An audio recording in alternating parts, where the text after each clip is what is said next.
Hello. Oh boy, there we go. I always seem to mess that up somehow. I'm like, I'm gonna have this seamless transition, and then I just mess it up. What are you gonna do?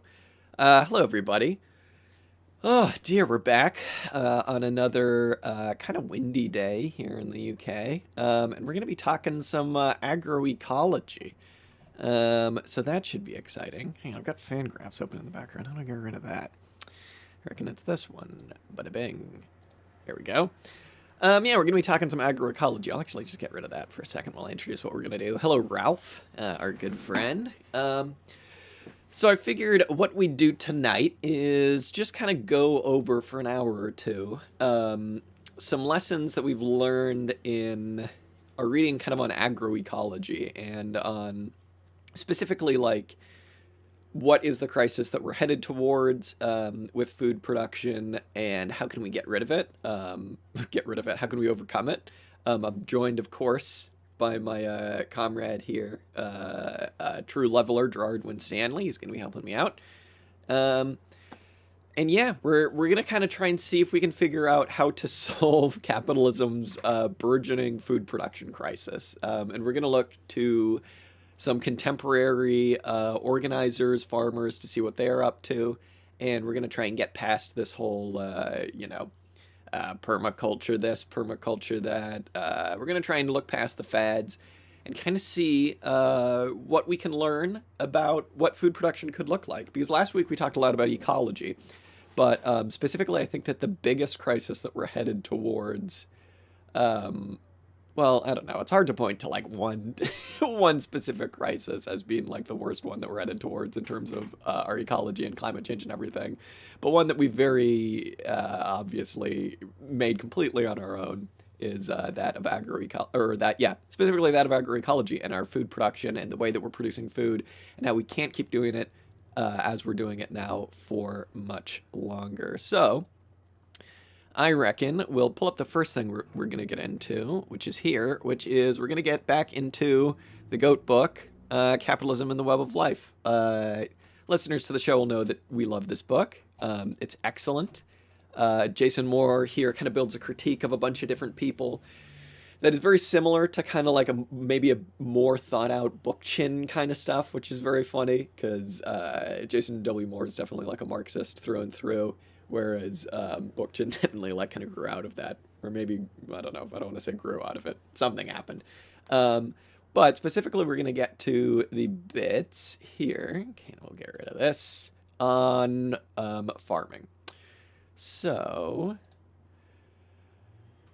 we'll get into it. He starts this section off by the section here is called The Long Green Revolution, The Life and Times of Cheap Food, and in the long 20th century. And basically, he's applying his thesis of appropriation versus exploitation and his kind of ontology around like the oikos or whatever about humans in their social organizations, not just organizing each other, but also organizing nature around them, and nature also organizing uh, us and influencing us right back, which kind of rhymes a little bit with some kind of second order cybernetics-y kind of stuff, systems theory kind of stuff, but not quite. I spoke more about that last week. I'm not going to get into that too much this week.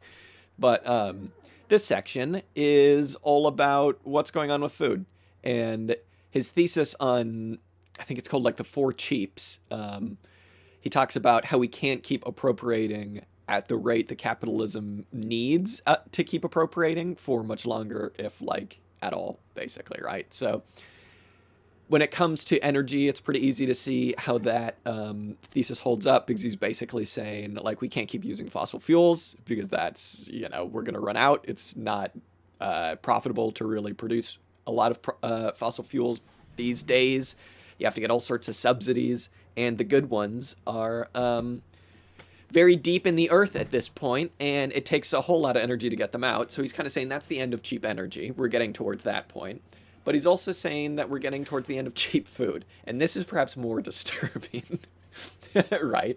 And I say, you want to know what I say? I say we just hop right into it. So let's just see what he's talking about with all this cheap food stuff. So as I usually do, I just kind of highlighted some random bits and bobs. We're just going to kind of get into it.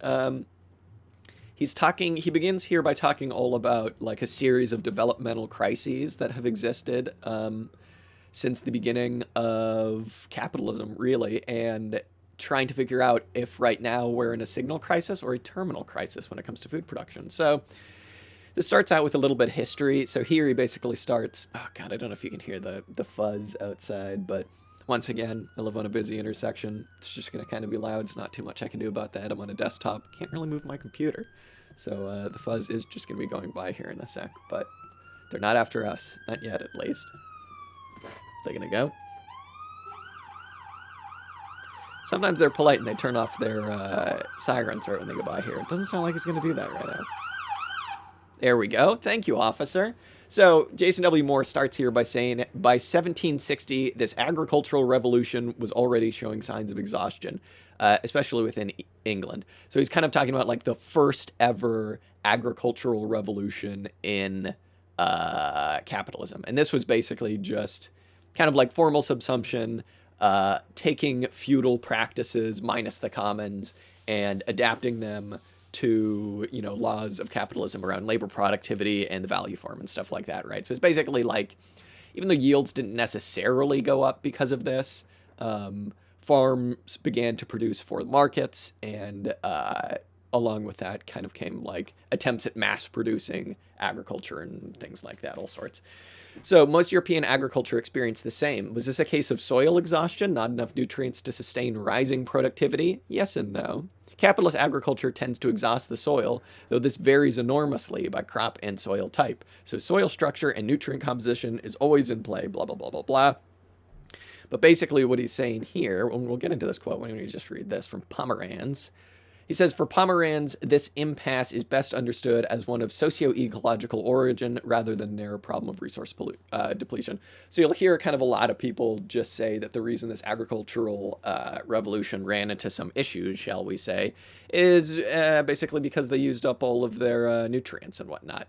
And at a certain point, you know, just English soils, they just couldn't give as much as we needed them to, so we needed to expand. And you can kind of see how that mirrors a little bit like some Malthusian style ideas on population. It seems like it's mirrored here in terms of soil quality. And we'll see why, obviously, this relates to our social organization and not just about how many nutrients are in the ground, right? So Pomeranz here says, per acre and total yields from arable land remained flat and the threat of decline constant until Britain began mining, importing, and later synthesizing fertilizer, mostly after 1850. Although the English studied continental practices, classical agricultural manuals, and their own experiments very intently, much of what they learned about how to best to maintain soil fertility while increasing yields was not actually applied in England because it involved highly labor-intensive methods, and English capitalist farmers were intent on labor cost minimization and profit maximization. So that's just the law of capitalism, right? That's just like something that we've heard a million times. The goal is not to produce for use. The goal is to, you know, create a profit, and in so doing, what you're trying to do is labor cost minimization and just maximizing profit. That's how you do it. The methods they adopted instead, which raised labor productivity, represented a fundamental break with much of the literature on best farming practices and actually interfered with preserving soil fertility in many cases. So we're going to get into why this is something that we have not left in the dustbin of history here in a moment. I think a lot of you can see where we're going in terms of petrochemicals and farming that we use now. But before we get to all of that, Jason W. Moore, I think, is correct in giving us a bit of history to kind of show that there have been many different crises when it comes to food production. But when you kind of see the history of all that, you'll see that we actually might just be in a terminal crisis at the moment. So getting into this bit, the first industrial agriculture, the 19th century restoration of cheap food occurred through a combination of productivity and plunder. New technical innovations such as the steamship, railroads, and mechanization combined with an extraordinary frontier movement across North America. So basically, we should go back to this sentence where he basically just says, original capitalist agricultural practices ran into a brick wall in 1815, where they're basically like, we can no longer keep producing food like this if we want the productive apparatus and society as a whole to grow, and so we can keep accumulating capital and growth at all costs, because this vital underlying thing behind, all of society, capitalist or otherwise, is, having the actual material means to keep reproducing society. And in this case, we're talking specifically about food, that thing that everybody needs. So in a word, he basically just says, how then was cheap food restored after 1815? In a word, it was America, right? So this is pretty brutal, and this is why I think you can start to see here, if you follow intently, why Jason W. Moore pulls a lot from Marxist feminist theory in this book, and this idea again of appropriation versus exploitation. When it comes to labor, exploitation of a laborer is wage slavery, but appropriation of a laborer is slavery, period, right? So that's kind of the difference. And for capitalism to keep functioning, one of the four cheaps that he kind of identifies that needs to keep being cheap and needs to keep being appropriated is food. And the way that you do that is through sucking out all of the different nutrients in the soil for free, basically, the nutrients that have been built up there over many thousands of years. And when you don't replace them, as they weren't doing in England because they weren't practicing sustainable agriculture, partially due to a lot of this digging, which we don't actually like, we'll get into later, then you lose all of those nutrients and your ability to produce cheap food, quote unquote, diminishes. So then what they did is they just said, fuck it. We'll just go to North America. North America is like 10 million times bigger than the shitty little turf island that we're on at the moment. So let's just go there. I hear that like everything east of the Rockies is like basically one large plain perfect for growing food. So we'll just go ahead and do that. And that's exactly what they did. And obviously, he's right to mention technological innovation, such as the steamship, railroads, and other mechanization. Obviously, this is a new way of organizing nature, and technological innovations as such helped. But mainly, it was just, well, fuck, we've used up the entirety of the nutrients in the soil in England in producing food like this. We can't keep doing it here, so let's just go to North America. And he basically says that this was a pretty massive, massively unprecedented project, kind of shifting the breadbasket of an entire civilization across an ocean. Which, yeah, obviously that hadn't happened before.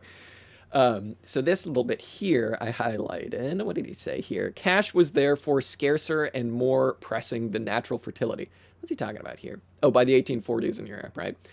Transplanted exotic humans were compelled from the beginning to grow and sell as much as possible, mining the nutrients accumulated by nature over thousands of years. Settler farmers, cowboys, and ranchers could sell the products of transplanted species back to the old world at cut-rate prices. However, soil that is not renewed is depleted. Again, I'm going to point to this motherfucker digging up here. We'll get back to that later.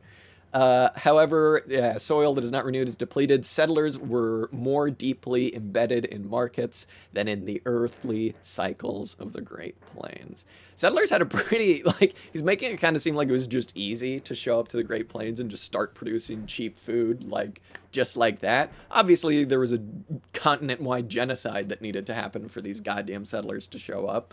But also, the earthly cycles of the Great Plains are not naturally given over to just entire swaths or just like that entire fucking ecosystem being turned into like a corn basket, right? When people showed up, they had to deal with cicadas. And it's, man, when you read about like the size of the natural cicada swarms that would take place before they were kind of all dealt with in the early, late 20th century, or no, not 20th century, late 19th century, early 20th century, it was like, I don't want to say it was like trillions of cicadas because that sounds too crazy, but it was a goddamn lot of cicadas. And like the swarms would be like as long as whole states. So basically they'd show up, and their natural dormancy cycles are years, right? So you'd show up, you'd start your farm, you'd be like, wow, I'm appropriating all of this cheap nature. This is so great. I'm able to sell all of my food so easily. And then just like millions of cicadas would show up literally out of nowhere, just out of the ground, just black out the sun and just, eat your entire farm and then fuck off and go do it in the next state. And people would be like, this is bad. So, surprise, surprise, the state stepped in and like uh, made an entire species extinct so that we could produce food cheaply. So thanks for that, guys. Not that I'm on the side of big cicada, but would have preferred they didn't go extinct. I guess I don't know. Cicadas fucking suck. Also, so what are you gonna do? We'll move on. Although biological innovation, let me zoom in a little bit for y'all because it seems like, yeah, there we go. There we go. Although biological innovation and mechanization were responsible for a considerable measure of this advance, the decisive variable was the blood and the dirt of the frontier. On one hand, this was the frontier made possible through an extraordinary mix of violence and spatial rationalization. Thank you. There's the mention of that whole genocide thing. This, yes, the land was cleared of troublesome natives. More significant over the long run, however, was the innovative production of new abstract social natures. That's a classic Jason W. Moore line there, banger. Above all, a new spatial grid and geological surveys that made the continent legible for capital accumulation. So we talked about kind of abstract space a little bit in our fossil capital episodes. But basically what this is, and I was kind of not really on board with that terminology until I kind of, I guess, came a bit more comfortable with it, because I was like, does this really mirror what Marx was talking about when he uses the words concrete and abstract to discuss labor? And I was kind of like, not really, but I think it kind of does. It basically speaks to, like, when the word abstract is used in this context, it speaks to the kind of like flattening nature of aggregates or of averages, right? So an abstract nature, a non-abstract nature would be like, we want to build a wind farm. Let's go to this mountain where it's really windy. But like abstract space when it comes to wind farms would be like if it were somehow possible to create your own wind, right? On like a massive scale, if that makes any sense. It's basically like we're able to create abstract space through fossil fuels because it doesn't fucking matter where you put a fossil fuel plant. You can put it wherever you want and it'll still produce power. Whereas you kind of can't do that with like water and stuff like that. So in this context, when it comes to farming, abstract space is basically like if you zoom in. You know what? Let me see if I can actually find. Let me just do this. I'll go to Google Earth. This will be a good example. Earth. How do you spell Earth? There we go. Bear with me here. Oh, it's not called Google Earth anymore, is it? What the fuck am I talking about? Google Maps. Googlemaps.com. Let's see here. So if we go blah, and then we zoom out here. I don't want any of you sickos to know where I am, so I'm going to change it. All right, so if we go turn that on, turn that off, put this over here, slap this here. Okay, here's a place you're all familiar with. The United States. Here it is. The Great Satan, as some call it. If we just kind of... Is there a way, actually, to turn off, like, fucking... like, all labels? There should be. I don't know. Whatever. Who gives a fuck? We'll see what we mean by abstract space if we just zoom in on, oh, I don't know, let's say Iowa. Iowa, it looks green from up here, right? But if you zoom in, what is Iowa if not a large collection of gridded fucking cornfields and nothing else? Terraforming a valley to be suitable for wind farm? Exactly. That makes total sense. Thank you. That seems like it'd be a massive waste of energy in like a comedic fashion. It sounds like something capitalism would do, though. It's like, we're going to do wind power, but do it in the most like fucking horrible way possible. Welcome to the stream, by the way. Again, zooming in here, let's just say McAllisburg, Iowa. It's kind of, it's been abstracted away from reality. Iowa is not just only corn, right? Because if we zoom out, it is literally only corn. Like, I hate to say it, but it's like this whole fucking part of the country is just corn. You zoom in anywhere, and it's just grids and grids and grids, and it's just corn. A little bit of forest here for the critters, or probably more likely because it was like very difficult to actually turn that into a cornfield. But this whole part of the country, it just blows my fucking mind whenever I look at this. Shout out to anybody who's from this part of the world, because damn, that's so crazy. I don't know, man, it's a bummer. Can we get a little man dropped in here somewhere? Does the little man? Oh, okay, yeah. Let's drop the little man there and let's just look. Look at this. Look at that. That's so fucked up. Oh man, I'm sorry. You don't need to be a goddamn hippy dippy to see this and just be like, whoa, that's horrible. This is not what the world should look like. Just monoculture, literally as far as the eye can see, just whole states worth. Shout out to Iowa for producing all of our corn also. Great work. All right, that's enough shitting on Iowa. Let's get back to the Jason Moore. All right, so where were we here? Yeah, so basically to create this kind of new capitalist style agriculture, everything had to be split up into grids. It didn't fucking matter if the massive biodiversity of Iowa needed to be destroyed. We need this many grids because we need to create this much corn for the market. The free market solves everything, baby. Just don't ask Iowa what happened to like all of it. In the 1920s, yields per acre were between 1/4 and 1/2 of the 1890s peak. The first industrial agricultural model had exhausted itself by the early decades of the 20th century, in large measure because of the soil mining strategy. This is what we're basically just talking about, right? Which is take all of the nutrients from the soil, don't bother fucking putting them back. Who gives a fuck, baby? That's somebody else's problem. Combined with rapid mechanization, it became increasingly counterproductive as the frontier closed. If the first agro-industrial model consolidated England as the workshop of the world, a new agro-industrial model would have to be found before America became the world's assembly line, as opposed to the breadbasket, I guess is what he's saying there. I cannot really understand that last line. But this is basically him saying that it took, 100 years maximum for this kind of new oikos, as he would say, this new form of organizing nature for capitalism in terms of food production to just completely collapse. Didn't take very long. Like, it didn't take very long at all, depending on when you date the beginning of capitalist agriculture in Britain, for it to collapse there and them need to move to America. But then nobody learned anything. They just came to America and just destroyed, like, almost an entire continent.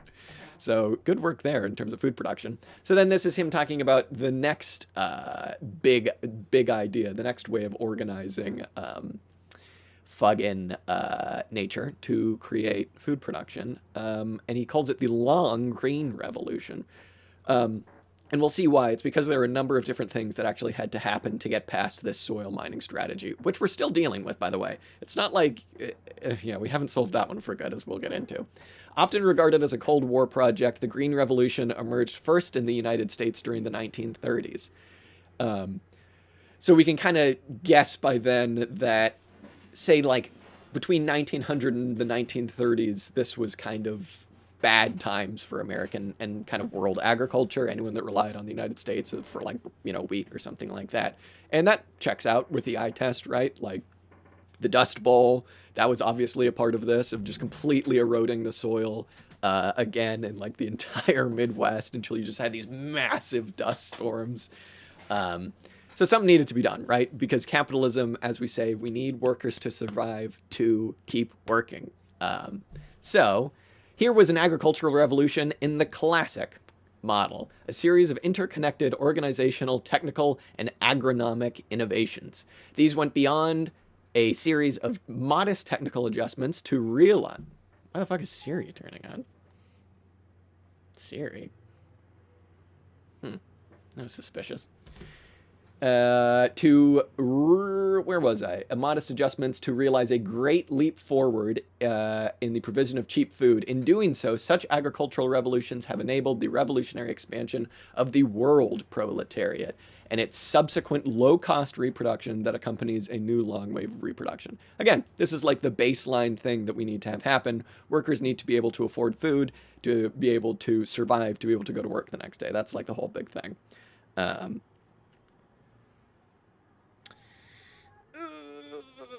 So what was this green revolution, Jason? We've sketched out the accomplishments of the long green revolution. Well, we kind of haven't. I skipped that. But how did this revolution work its magic? The green revolution's core synthesis brought together the 19th century's dynamic family farm model with hybrid corn, which is to basically just say maize, the biological pivot of the new property regime. The commercial introduction of hybrid maize into the U.S. in the 1930s produced rising yields per acre and rising capitalization through mechanization and skyrocketing fertilizer and then pesticide use. So this is the shit that we're all dealing with now, right? We're basically on the much like the from 1900 to 1930 was kind of the like, oh fuck, how are we gonna deal with this kind of legacy left over of British farming practices that have completely collapsed. Um, right now, we're dealing with how are we going to deal with the legacy of the disaster of the so-called Green Revolution, right? Um, and so before we get into why this is such a disaster, we'll say the reason that this happened, the reason that capitalists invested so much in this green revolution is A, because they needed to reproduce the working class and themselves, but B, look at this, labor inputs, once all of this stuff was implemented, and we'll talk more about them here in a sec, how they did this, but labor inputs fell by more than 2/3, and mechanization rose by 213% between 1935 and 1970. Meanwhile, fertilizer and pesticide inputs increased by an extraordinary 1,338%. Jesus. That was the petrochemical hybrid complex systematically combining new plants, fertilizers, pesticides, and irrigation schemes. The new hybrid corn raised yields more than fourfold between 35 and 80. The hybrid revolution was, however, one at a heavy cost to farmer autonomy because hybrid crops, in contrast to open pollinated ones, produce seed of an inferior quality. Hybridization uncouples seed from grain. This is a disaster. This is very bad. This compelled farmers to make an annual pilgrimage to seed stores to purchase new seeds. Okay, so let's go back a second before we talk about that. Oh dear, this is such a disaster. Where was it where he said kind of everything that they did? Well, I suppose we can basically just start by saying, first of all, when he talks about hybrid corn, he's basically talking about GMO corn, right? And maize, which is to say, like, different types of literal corn. Corn can also just mean, like, whatever your staple carbohydrate or whatever. I suppose maybe, like, I don't know, maybe not carbohydrate, but, like, wheat, oats, like maize, that you would all kind of just call that corn. But maize here specifically, like corn cobs, you know what I mean? Basically, one of the main ways that we got out of the big disaster of, early 20th century agricultural almost near collapse, the end of cheap food there, was this new cycle of one of the main things, GMO crops, and creating this new corn that could survive with in crappier soil. It was more hardy when it came to extreme weather. It could weather like heat waves and floods and all sorts of different things like this. It required a lot less work to kind of go into growing it. And so it's basically like the capitalist dream, right? This corn, it seems great. But family farmers began to quickly realize that you couldn't just get the seeds for free, right? At the end of it, most things that you grow, anything from like beans, garlic, what used to be maize, wheat, any kind of brassica, once it flowers, if you let it go to flower, you're able to get the seeds back. And from one plant, you can get like hundreds of seeds, right? Depending on what plant we're talking about. And so you don't need to rely on anyone, because it's just this self-sustaining process, right? You just save a couple of plants, let them go to flower, let them go to seed, and you have your own free, awesome, great seeds, and everything's great.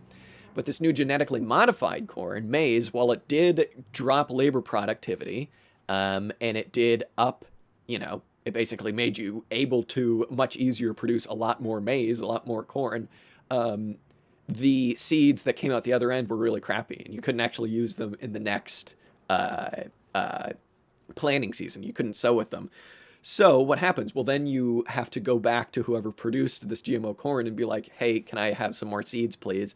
And at the end of every single farming season, at the end of every single, harvesting season, you would be relying on these GMO companies to then sell you back commodities year after year. So this is capitalism's dream, right? It's basically like, you're turning something you're like uber commodifying something that is already a physical commodity, because you no longer just sell somebody the seeds once and then they fuck off and they never talk to you again. Year after year after year after year, you have to keep going back and buying the seeds. So big companies form. Monsanto is one of these companies where farmers are still to this day relying on them because the seeds that they get out the other end are kind of dog shit. On top of that, again, what was some of these other things that he said? Synthesis, and we have a property regime, hybridization, we've already talked about that. Yeah, so it's basically this basically just means that farmer autonomy kind of went out the window and people began to rely kind of entirely on these big companies. So it's not great. But then this is the biggest consequence, and this is the one that people are worried about could cause maybe some sort of collapse in our food system maybe soon. I don't want to be like an alarmist, but this is some really serious stuff. The rapid capitalization was made profitable by an extraordinary alchemy turning oil and natural gas into food. Oh, whose great idea was this? After 1935, farming was no longer just farming, it was petro farming. So earlier we talked a lot about how the appropriation of all of the different natural elements and natural, even like mycelium networks, things like that in healthy soil that just got ripped out to, unsustainably produce food.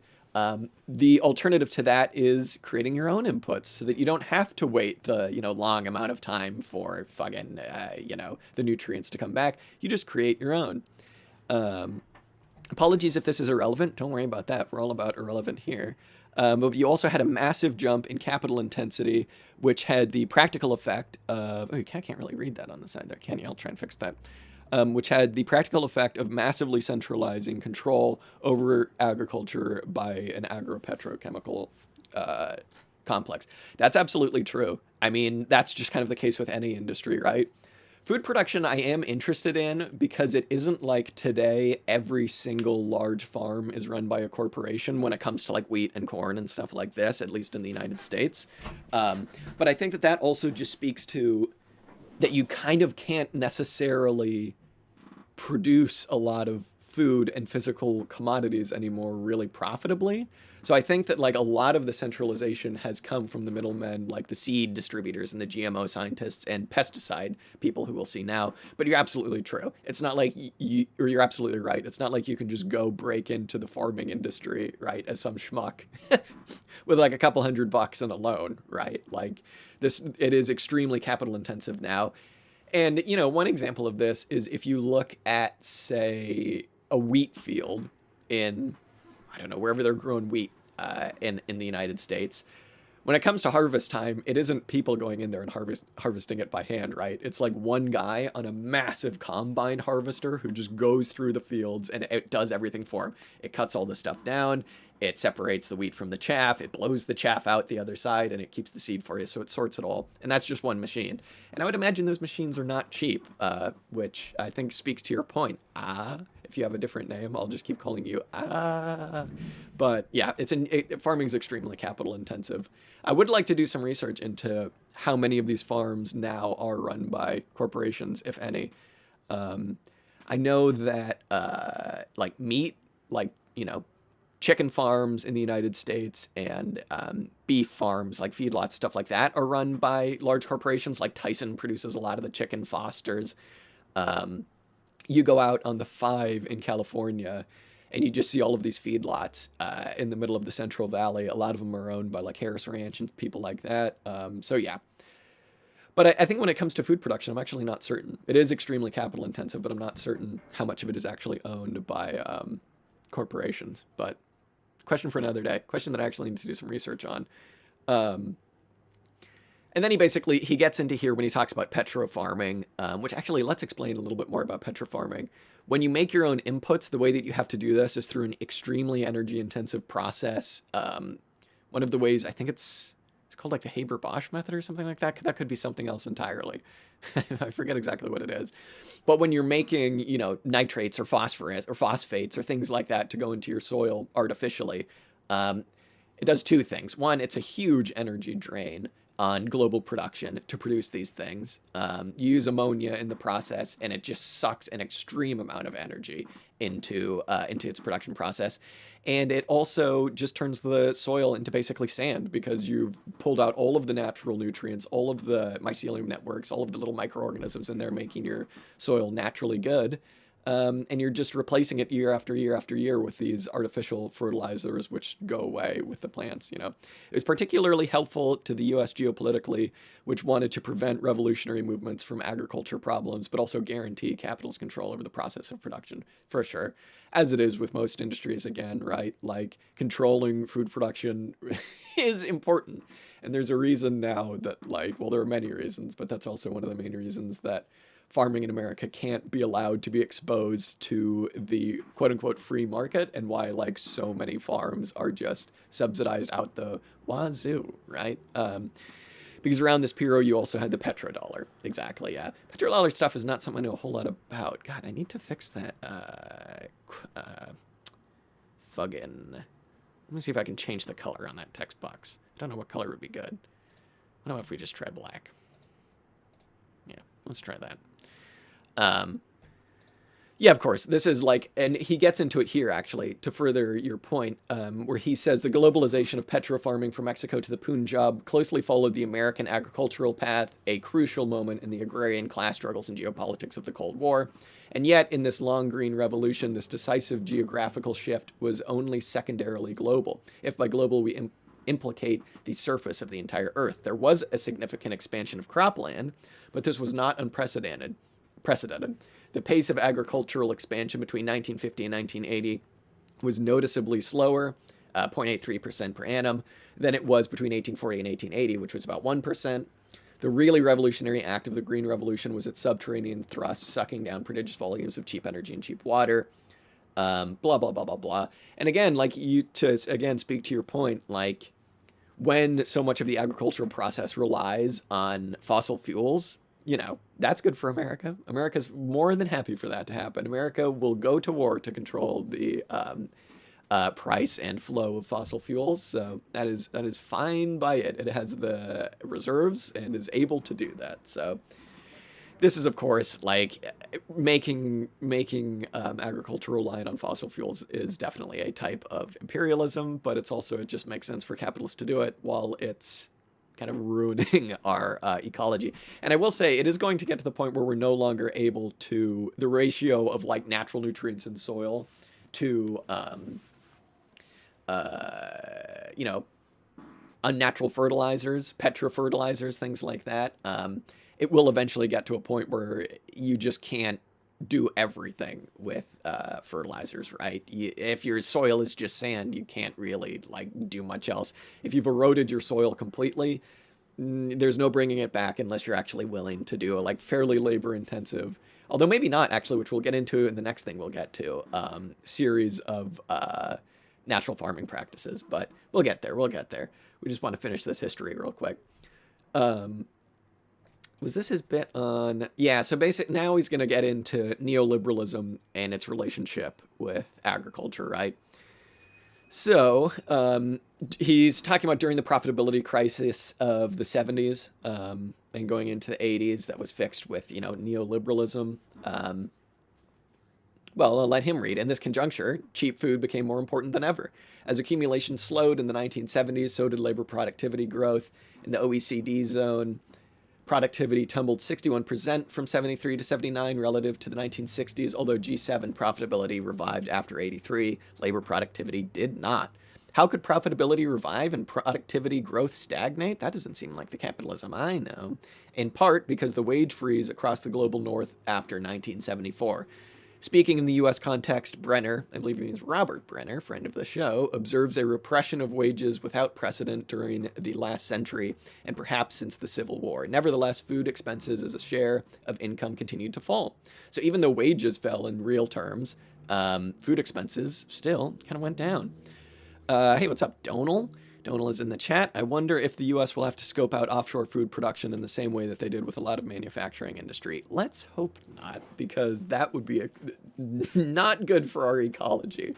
That would be a disaster. I'm going to get into in here just a sec about the like extremely simple steps that we can take once we kind of have like a class war, that is, to basically reclaim our soils and to end soil erosion kind of once and for all, but also to up, if not productivity, then output at least.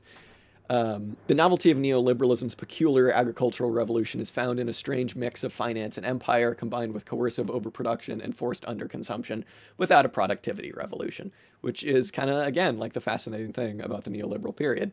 We can consider these moments in perspective terms. I might just kind of skip a lot of this because this is just him explaining how neoliberalism works and whatnot. Um, but just to pause on the underconsumption stuff, yeah, there's a reason why, anywhere from between 60 to 70% of people on the planet don't have food security, which is to say go to bed hungry, which is to say, dying of hunger. Um, was there anything else I wanted to talk about here?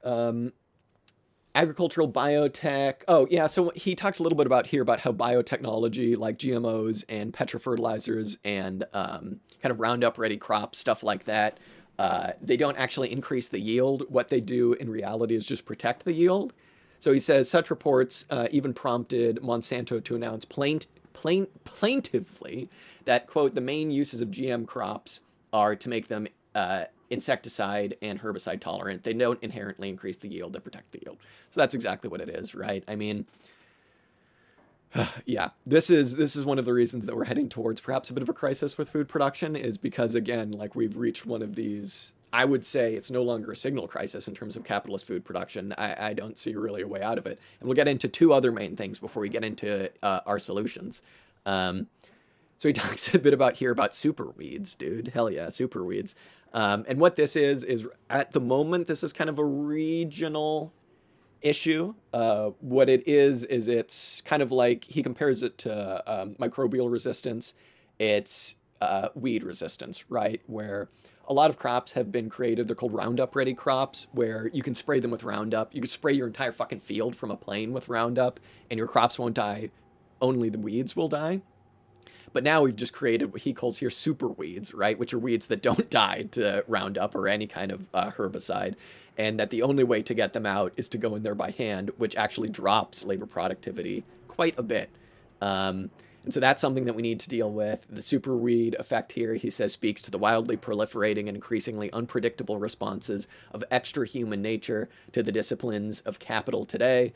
The short-term promise of Roundup-ready crops was to maximize operational yield by reducing costs and weeds simultaneously. I would also say that when he talks about reducing costs, what he really means is upping labor productivity, because you don't need people to get in there and weed. Also, we'll talk a bit about here in a sec, when you till soil, that makes it much more susceptible to weeds, and that's all they do. It's just till soil these days. What are you going to do? More about the super weeds, blah, blah, blah, blah, blah. Is there anything we want to talk about? We covered petrochemicals, which is bad. We covered the monopoly on seeds that a lot of these people have. We covered genetically modified crops, which are not like a knee-jerk necessarily bad thing, but when they're paired with our social relations today, turn out to not really be the best thing. And although we'll see, actually, I remember once a long time ago, I went to like a lab where they were working on creating carbohydrate dense crops that could be grown in like brackish water, which is extremely exciting. That could be useful even in socialism, right? So, what are you going to do? There's an interesting case with superbugs and usages of antibiotics, especially when you consider animal agriculture too. Animal agriculture is like one of the most fucked up things on the planet. Like, even putting aside the like massive moral implications, it's just like, oh man, its potential to just, as we've seen obviously recently in the last few years, to just unleash mass death in terms of like COVID, SARS pandemics, and yeah, the way that they're able to hop from feral birds, is that what you call them? Wild birds to, to domesticated animals and then to humans. It's a disaster. I'm a guy that really likes to eat chicken, but I kind of, I don't know. I feel like I just can't, because it's just like, fucking just look at the disastrous state of animal agriculture. It just affects so much more than like, like you always see the videos that like PETA posts, right? And it's like, it's so fucked up. Whenever they don't need like baby chicks in like big farms run by fosters and stuff, like, like those big sheds that are just like a mile long, just stacked with fucking chickens. Avian flu, indeed. Yeah, avian flu. If they don't need the chicks, that you just see these videos of them just tossing them in meat grinders, just like alive. That's really fucked up. And like, that could maybe be enough to put some people off meat, but it's also just like, god damn. And just like exactly what you're saying, like avian flus, super bugs, this kind of thing. Bad. That's what I say. Very bad. Although I'm not here to preach to you. If you want to eat meat, go ahead and eat meat. People are supposed to eat meat. Not a lot of meat, of course, as we all know. Not as much meat as we eat today, but like, We're supposed to eat meat. It's a caloric surplus. We need it in the winter. But I don't know, man. Just right now, it's pretty fucked up. But eat meat if you want to eat meat. What am I going to do? Tell you not to eat meat. The last bit I want to read here is him just talking about global warming. Global warming poses a fundamental threat not only to humanity, yes, but more immediately and directly to capitalism itself. This inverts the usual line of radical critique, which overstates the resilience of capitalism in the face of these changes, an overstatement that derives from a view of capitalism as a social system that acts upon nature rather than a world ecology that develops through the web of life. We're seeing his big influence, I think, from Wallerstein and Arrighi here, which I kind of dig. I know I don't know. In terms of history, I still really like the Brenner Wood kind of stuff, Communal as well, but I don't know. Maybe I just haven't read as much Wallerstein, because whenever he gets bought up, for this week's show, we read some of Silvia Federici's book, Caliban and the Witch, and she talks about Wallerstein a little bit. I gotta read some more Wallerstein, because world systems, pretty interesting stuff. Okay, so we've talked about the disasters of capitalist agriculture and why it's all going to hell in a handbag, and why if we don't change our social relations, shit's fucked. I think between like 1 and 2/3 of all arable soil has been destroyed by soil erosion already. And let's get into why it might not actually be as complicated as we think, though, to fix it, because this is some kind of doom and gloom stuff, right? This whole book is some doom and gloom stuff, obviously, when you're talking about capitalism and its relationship to ecology. But one of the things that's good is that the fixes might actually be kind of easy. And fascinatingly enough, I don't want to sound like too much of a hippy-dippy, but like we can learn a lot from indigenous agricultural practices if we can marry that with like more sustainable, productive advances that we've gotten under capitalism. So let's go over to, do I want to go over to this? Yeah, so we'll go over to this first. So what this is, and Donal, I was showing you a little bit about this. I've been obsessed with these people recently. That's a bit of an overstatement. I'm just really fascinated by this movement. So in India, there's a movement called Raithu Sarikara Samsa. And what it is it's a collection of a couple 100,000 farms, taken into account that is roughly, I think, about 1 million farmers and farmers' families, that have kind of undergone a complete renewal in the way that they farm. So in India, obviously, there's still a large peasant population, and specifically in Andhra Pradesh, which I believe is in the southeast. And what this movement is doing, it's not really a movement. It's not an NGO. I think it's like a government organized and funded nonprofit. And what they're doing is they're organizing farmers to produce naturally. And we'll get into what that actually means. And what's fascinating about it is that they've gotten all of these farmers, which is to say, again, like a couple 100,000 farms, off petrochemicals, which is insane that they've just been able to do that. And they've upped productivity, and they've dropped labor inputs. And there's people are up because of that making more money, which, yeah, I don't know, good for them. But also the main thing to take from here is that they're producing without agrochemicals and they're doing it naturally. So what this kind of paper is it's, I'm not sure what the AFSA is. It's the Alliance for Food Sovereignty in Africa. That could be anything. But what this is it's a group of people who got the founder of Raithu Sarikara Samsa to come in and talk to people about how he does it. And his name is, where is he? The sicko. Vijay Kumar. Vijay Kumar, Executive Vice Chairman of Raithu Sarikara Samsa in Andhra Pradesh. And he's basically sharing this with different peasants in, this is an attempt to share their ideas with peasants in, I think around like the Horn of Africa, I want to say, but I'm not entirely certain. So just to read this first paragraph before we get into what it is that they're actually doing. Over the past few decades, farm distress in Andhra Pradesh has increased significantly, including distress migration and, worst cases, suicide. Ooh. This is often due to farmers falling into debt traps. The debt is primarily caused by purchasing inputs like fertilizers and pesticides, which on top, like, just to say, we all know how the market works. It's completely out of these people's hands, the prices of fertilizers and pesticides, and specifically with, price increases that have been going on recently. This is why a movement like this is formed. Like, we can say that it's because these people are all like really good, like nice, they care about the planet and they're all doing this. But in reality, it's because the peasantry and this social group, specifically that we're talking about here in Andhra Pradesh, needed something like this to come along. So to use Jason Moore's kind of like ontology here, this is a recreation of nature's that's going on right now on a pretty large scale in India, and it's really exciting.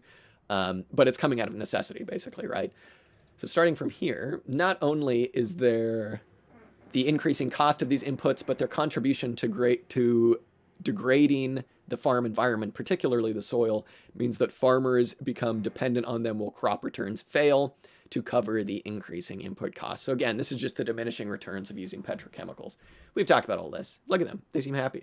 I love this stuff. Whenever like Dan and I read a paper that was kind of similar to this for the show recently. It was written by like some Canadian anarchists all about like looking to the future, about what agroecological world could look like. And it's always full of like drawings like this. I love it. It's so good. It's like the cover of a Murray Bookchin book where it's like everybody, getting along, and there's like a tram going down a street, and there are like cabbages growing on the side of the street. It's good. We love utopian imagery.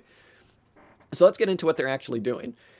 Okay, so these are the 9 principles that they have for natural farming. And let me just say, this has been completely successful where they've tried it. This isn't fucking permaculture, which is basically just like a multi-level marketing scheme to like sell indigenous people their farming practices that they got taken from them by colonizers. This is natural farming that has been practiced for a very long time, but has been kind of kicked by the wayside by the petrochemical agricultural complex, right? But is now coming back because of the failings of that said complex. So we'll get into some proof for that here in a second, but these are the 9 things that they're doing. The first one is crop cover, and this is extremely important. This is something I didn't know about until like a year ago, and I've been doing a little bit at my allotment. Is one of their main principles is you need to always have, crops growing on your land, always, 365 days of the year. And that might sound counterintuitive because plants are taking the nutrients from the soil. But if you have healthy soil, what's actually happening is the process of photosynthesis is transferring a lot of these nutrients back into the soil through things like mycorrhizal networks, which are like little networks of different fungi and stuff like that, that give plants things they need. And then in return, the plants give these little mycorrhizal networks things that they need back, right? There's like I always fucking forget the word, but there's like a relationship there where it's mutually beneficial, basically, right? And if you have crops growing 365 days of year on your soil, you will be getting the full extent of photosynthesis transferring those nutrients back into the soil. So that's the first thing, and it seems counterintuitive. The second thing is crop diversity, including trees. This makes sense. When we hopped in on Google Maps and we were fucking looking at the monoculture state of Iowa, this is the opposite of that. And I'll show you some pictures of all this, what this looks like here in a second. But this is to basically build up those microbial networks in the soil because different plants do different things to the soil, and also to attract different animals, bugs, pollinators, stuff like that. No-till, this is what Dan and I are all about. This is what we do at our allotments. And what this motherfucker here is not doing. Thank you, Gerard Winstanley. This is exactly what we were talking about with crop cover. When you disturb soil, it breaks up all of those networks. So if you have very healthy soil, if you just till it a couple times, you're breaking up all of those mycorrhizal networks. You're destroying the way in which the soil looks after itself, right? So you don't want to till. And I know that again might be counterintuitive because it's like, how do you plant things if the soil's really hard? We'll get to that. They also say you need to integrate animals into your farming practices, have livestock as an integral part of the farming system. We'll get into why that's really important besides just the obvious aspect of manure. Marx in Capital Volume 1 talks a lot about this when he's kind of talking about what John Bellamy Foster called the metabolic rift, when he's like, why are we taking the shit from the animals and taking it away from the farm? We need to bring that back to the farm. And he's right. You hate to say it, folks, but he is right. Number 5, use of biostimulants. I'll explain what that is here in a bit. And organic matter addition. Again, local seeds. This is extremely important. I know that like some of your more well, maybe not permaculture, but like some of your more hippy dippy types will be like, hey man, there's no such thing as a non-native plant. And those people just have no fucking idea what they're talking about and have no idea the like disasters that non-native invasive plants play in like just destroying our ecology. You go to California, which is back where I'm from, most things that you see around just like a suburban area are invasive plants. You get a lot of fires because of invasive eucalyptus trees that were bought over for building the railroads because they thought it was a really good hard timber, but then when they tried to bend it, it just fucking snapped. So now there are just these eucalyptus trees everywhere. They create really dry, thick ground cover, and so when a fire comes through, it just fucking explodes. That's a good example of a non-native plant. But this is also very important when you're planning your farming. You need to be using native plants. You can't just be growing whatever the fuck you want. You probably should not be growing coffee monocultures in, fucking like England. That's a really bad idea. Even if you could do it with technology, you just don't want to be doing that because you're decreasing the number of native pollinators. You're messing with all sorts of stuff, and your output is just not going to be great. Pest management, not using pesticides. Again, we'll get to this, and avoid all chemical pesticides, herbicides, and fertilizers. This is a style of farming that's a little bit tricky to kind of start up with, but once you do it, it's super easy. I can only speak right now to 2 of these things. Number 3, well, a little bit to crop cover. Crop cover kicks ass. It's really, really good at keeping your soil like nice and soft and healthy, especially like green manure that you're able to like dig in to once you're ready to plant, that you're able to just like dig back into your soil. It's really killer, like mustard and stuff like that.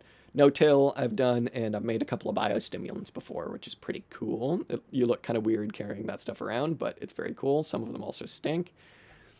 So then we'll go to this, and this is going to be the last thing I'm going to talk about tonight because it's almost 7, and I'd like to get going. But this is an actual, I'm not going to call it press release, but like thing that Raithu Sarikata has put out themselves, and it's a lot of pictures showing what they do, and all of this stuff is freely available. If anybody wants it for whatever sicko reason, I can put it in the description or in the chat or something, but it shows you how to make a lot of their natural inputs. I love this. It's just like a shitty PowerPoint. What is natural farming? It's mimicking nature, a holistic land management practice that leverages the power of photosynthesis in plants to close the carbon cycle and build soil health, crop resilience, and nutrient density. Those mycorrhizal networks allow for exchange between nitrogen consuming and fixing plants, right? This has been super informative because I don't know about agriculture too much. Yeah, they do. But they also just allow for... Let me see, actually, here. Hang on. Let me pull something up for you here. Is that going to come up? No. Then let me just search. I always forget how to spell this. You seem like you spelled it correctly, so I'll go with that. Micro networks. And we'll go no-till. Let's see here. Is there anything up here that I can pull up?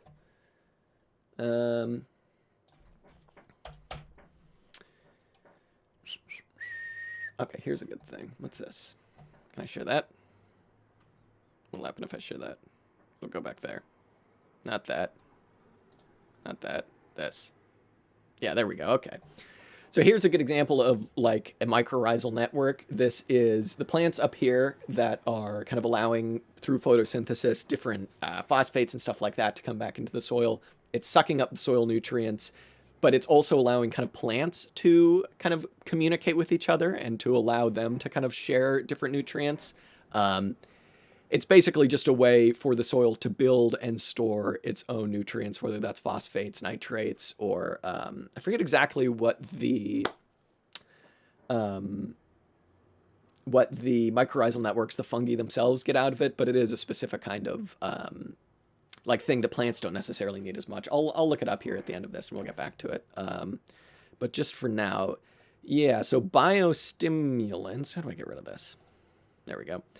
Biostimulants, Donald, we'll get to that in one sec. It's basically natural ways of increasing growth and encouraging seeds to germinate quickly and strongly. So we'll get to some of those actually right now. First of all, okay, so this is what polycropping looks like. You'll see this a lot on permaculture style stuff, but instead of like actually growing food down there, they're just growing like what are they called? Dandelions. And it's just, they're like, bees love dandelions. And it's like, yeah, well, you could also, instead of growing them in fucking marigolds, you could be growing things that like you can eat and that animals actually like other than bees really dig. So this is what that looks like. And God fucking damn it, the fuzz are back again. One sec.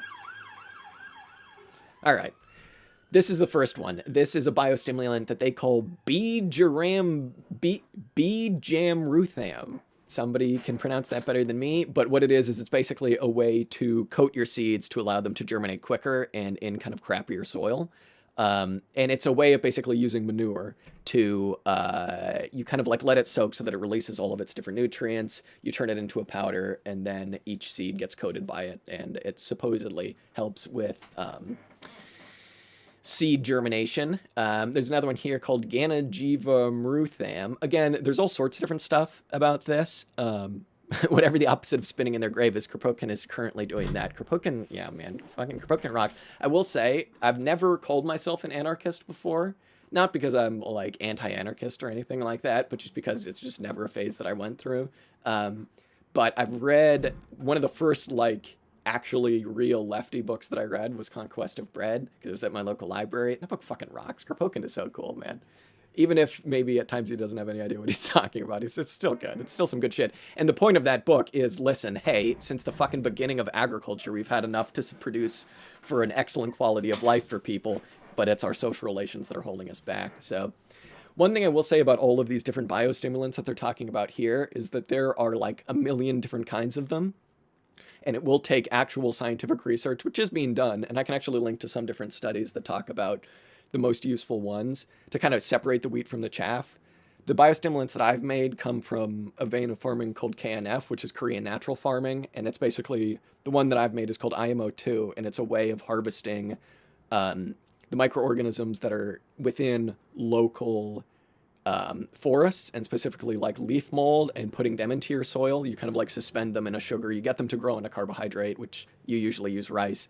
And then you suspend them in a sugar, and then you dissolve that sugar and you put it in your water, and you water it with it once a week, and it like creates really healthy soil. But a lot of this stuff, I would imagine, just because, like, take this one, for example, like, you're certainly not going to harm your plants, right, by putting, by using manure in as a biostimulant. It's like, that's never going to be a bad idea. But it will specifically take some, like, actual, in my opinion, like working class, non-capitalist scientific research to, again, separate the wheat from the chaff to see which of these actually work and which don't. The podcast Poor Proles Almanac has had a couple of scientists on to talk about which ones work and which ones don't. And surprisingly, the ones that actually come from indigenous practices, maybe not surprisingly, are the ones that actually work the best. So I do have faith in a lot of these. Again, what this one is using cow dung and some kind of other organic inputs to create these little cakes that you then place over the field that then decompose into the field, creating much softer soil. This one would definitely work, but it's a matter of how much, like manure can you actually get your hands on. Another one here that's a liquid biostimulant. Somehow they use cow urine in this one. I don't exactly know how. Again, but just to say, a lot of the farms around Andhra Pradesh, the main issue with them, and here's some of the scientific data that they've, I guess, supposedly gone through to talk about these. I think it's actually in this one. Let me see if I can find this. No-till. We love no-till. Blah, blah, blah, blah, blah. A lot of this has to do with moisture retention in the soil. So that's kind of what a lot of the crop cover has to do with, is making it so that the hot sun doesn't beat down on the soil and cause a lot of evaporation. And this actually helps cool your local atmosphere if you're doing this on a large scale, which a lot of these, because Andhra Pradesh is so, like, technically it's so small and so many people are starting to do this, you are seeing like an effect in terms of weather patterns, which is pretty killer. But there is something in here specifically about that. Where is it? Might be in this one. About improving biodiversity, blah, blah, blah, blah, blah. Where are we? Look at all these happy people. Look at this guy. He's like, nice. Let's see here. A lot of this stuff is a little bit Lassallean, just because, like, their model here. Okay, here, I'll come back to that in a second. This is kind of like their cool little, like, fun natural farming diagram for the ways in which this helps with climate. And it's really actually kind of fascinating. They call it a rainfall multiplier. Again, that wouldn't happen unless you're actually doing this on a massive scale. So it's not like if a bunch of different people just did this at your local allotments, you'd suddenly get like a change in climate. But heat is no longer being reflected from, like, bare soil. So when you talk about monocultures, when we looked at Iowa, That's just part of the year. That's like spring and summer that there's crop cover, right? Like in winter and in kind of like the last bits of fall, you're basically just gonna have bare soil, and when that happens, obviously you're like actively deterring natural biodiversity, but you're also just making it so that heat is being reflected directly from the soil back into the atmosphere, and it's not being absorbed by the plants. All of that energy is being wasted, et cetera, et cetera, et cetera. It seems like the supposed lack of productivity of more natural agriculture seems to come from a lack of circulation of nutrients that becomes very difficult under capital accumulation then. I suppose so. It's also just like we're still at a very early transitional phase, I think, for a lot of this. And I definitely see what these people are doing here as kind of an outcome of class struggle, of like a lot of the kind of smaller peasantry has been, run out of the game because they can't afford these inputs anymore because of fluctuating prices and because of falling productivity yields. But now, like, kind of the whole point to what they're talking about with a lot of these inputs is that they're extremely easy to get your hands on. So when they talk about biostimulants, what's that here? It's basically, they're talking about like if you have cows or different animals on your farm, you'll be able to make a lot of this stuff. Korean natural farming specifically, like you actually don't need a lot of animals for what they're talking about, because Korean natural farming is a lot more interested in, for whatever reason, on like growing actual mycorrhizal networks and fungal networks in your soil, and like actually being able to see the different hyphae of the different fungal stuff in your soil, which is really, really cool. But a lot of that just comes from, as I've said, like harvesting microorganisms. So this stuff is all really, really easy, and it is all quite a bit cheaper.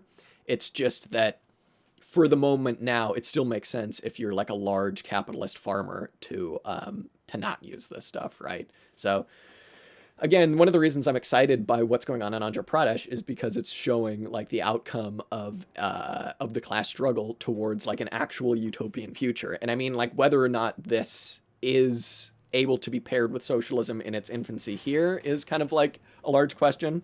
I know that they've made an active effort to build these natural farming communities through like women's networks, which is really, really cool. And the ways that they do it, actually, this is one important thing for organizing. The way that they get people to join on to this kind of like whole natural farming thing is by showing them, hey, you can make a lot more money if you do this, which that's not necessarily the, like, the way that we'd want to guide people to socialism, I suppose, or to producing agroecologically. But they're also able to just say, hey, Joe Schmo down the street is doing it. Let's go have a walk over and look at his farm. So they'll actually send people into these communities to buy up a little plot of land and show these people, hey, look, you can actually do this really easily, and I'll prove it to you, right? And I think that that kind of has its mirror in leftist organizing, because so much of organizing is getting your local community to trust you, and then kind of building from there if that's your way of organizing. But I mean, like, I don't know, even if you're a Leninist, it kind of is like that too, because it's like you need to get people to trust you. You need to get local people, even if you're a Leninist, to vote for you or whatever. If you're like a councilist or something like that, it's about getting workers to see, hey, this works better. It isn't just like a moral argument, right? Like, let's not produce agroecologically because it's like the nice, cool, fun thing to do. Let's do it because it makes a lot more sense and ups productivity. It's the same thing with like labor organizing, right? Like, we need to show people, hey, councils can actually run things. Workers can run things. We don't need capitalist bosses. We don't need things like that. But yeah, I think it is easy to kind of get back to your point. Like, it is very easy, I think, to find the things for these inputs. I could go get it right now. I have my little jar of IMO too, but I know it's a bit gross, so I'm just gonna leave it there. It's very easy to get these things. It's just about, at the moment now, having an incentive for it, right? There needs to be an incentive for people to use these things and to use these practices. And perhaps right now there isn't. A lot of that has to do with a lot of this food isn't necessarily being made for local consumption. It's all still being made for markets and stuff like that. But we'll see. I mean, this is getting into a whole other question of like transitionary phases. But this is all just to say that other than what we looked at here, it isn't all doom and gloom, right? The capitalism and the web of life stuff really makes it seem like, oh boy, there's not a great alternative other than maybe reorganizing nature. But it is being done on a pretty massive scale. Look at this lady. Look how happy she is. This farmer cultivates 18 plus varieties of PMDS crops on May. I don't know what that is, but I'm impressed. She looks happy. This farmer looks very happy, dryland agriculture. So other than the promise that this kind of farming holds for like allowing us to continue civilization and stuff like that, um, it's extremely exciting because it shows that organizing like this can be done, and it can be done relatively simply. You just have to show people, hey, this makes sense. Um, yeah. So what are you going to do? Oh, implementing these things would require concessions from capitalists, concessions to labor, which even though it's more efficient, the capitalists would not see that efficiency gain. Yeah, exactly. I think a lot about this stuff too. It's like you'll see some kind of lefty organizers talk about how farming, natural farming, agroecology, whatever you want to call it, you'll see some of them say that it will cause labor productivity to go way up, and some of them will say it causes it to go way down, because when we talk about something like super weeds, you don't want to create a situation like that again where you're reliant on Roundup or some other, like, Roundup 2, the next chemical, because you're inevitably going to get back to the same situation where nature is able to catch back up and have a situation where it, is able to get around herbicides, where what you have to do is kind of go in there and weed by hand, or you have to go in there and trim all of your plants by hand or harvest by hand. And this is, again, like one of the reasons why I don't think that central planning can necessarily match the variety that is necessary to produce agroecologically, but we'll see. We'll see. I think central planning, barracks communism, maybe at this point we'll be lucky to get that, but what are you going to do? One can only dream.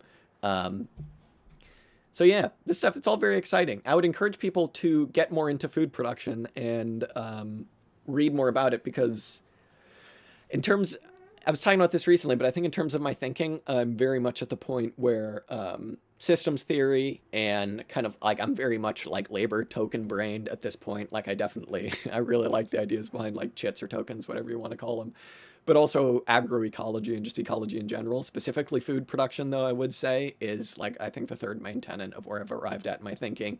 And I think that just kind of goes back to Marx, just because Marx specifically, let's go to a better picture than this one while I'm just yakking away. Is there any of them? Yeah, well, no. Let's go up to this one. I think Marx specifically talks about use values as, you can't think of it as just originating solely in the labor process. They also originate in nature, and we need to find a way of balancing out the way that we produce for use, the way that we produce use values, of balancing out what we take from nature versus what we create for ourselves. Because sure, we have the technology to create all of this shit for ourselves, to create all of these different petrochemicals and stuff like that, but in the long run, it isn't really worth it, right? So, because nature always comes back to kind of find a way to fuck us over. Thanks a lot, nature. I wish we could just keep using fossil fuels forever. But there is really no such thing as a free gift when it comes to nature. And I know that that sounds like a bit of a hippy-dippy thing to say, but in reality, we need to be thinking sustainably, and we need to be thinking about... when